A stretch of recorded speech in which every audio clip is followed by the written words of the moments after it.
वालेकुम वरहमतुल्लाहि वबरकातुहू एवरीवन। तो अक्सर हम ये सोचते हैं कि हमारे साथ ही क्यों ऐसा गलत हुआ, हमें ही इतनी क्यों तकलीफ़ मिली, इतनी ही अज़ियतों में हम क्यों हैं। अक्सर ये क्वेश्चन हमारे दिमागों में रहता है जब भी हम परेशानी में होते हैं, मुश्किल में होते हैं।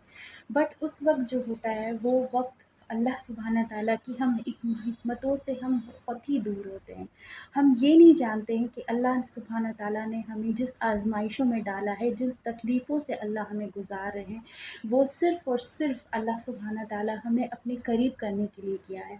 अक्सर हम अपनी उन तकलीफ़ों को लेके इतना ज़्यादा परेशान रहते हैं कि हमें उस वक़्त कुछ रास्ते नहीं समझ में आते, कुछ मसलियतें नहीं समझ में आती हैं और बस हम इसी बात पर उलझ के रह जाते हैं कि हमें ही इतनी तकलीफ़ें क्यों मिलती हैं।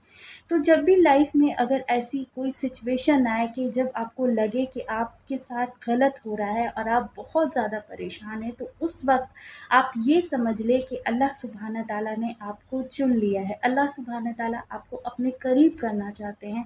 बस हमें उस वक़्त थोड़ा-सा सब्र रखना है और अल्लाह सुब्हाना ताला से अपना जो कनेक्शन है, उनके साथ जो अपनी बॉन्डिंग है वो स्ट्रॉन्ग रखनी है, नमाज़ें पढ़नी है, अल्लाह से रो-रो कर दुआएँ करनी है, इस्तग़फ़ार करना है। और जब हम ये अपनी लाइफ़ में ये चीज़ें करना स्टार्ट कर देते हैं ना, तो जो भी हमारी लाइफ़ की परेशानी होती है वो हमें कुछ ही दिनों में सब कुछ आसानी से गुज़रती हुई नज़र आती हैं। तो हमें कोशिश करनी है कि जब भी हम तकलीफ़ में हों तो हम अल्लाह से राब्ता कायम करें, अल्लाह का शुक्रिया अदा करें कि अल्लाह ने हमें इस आज़माइश से गुज़ार कर अल्लाह ने हमें अपने करीब किया है।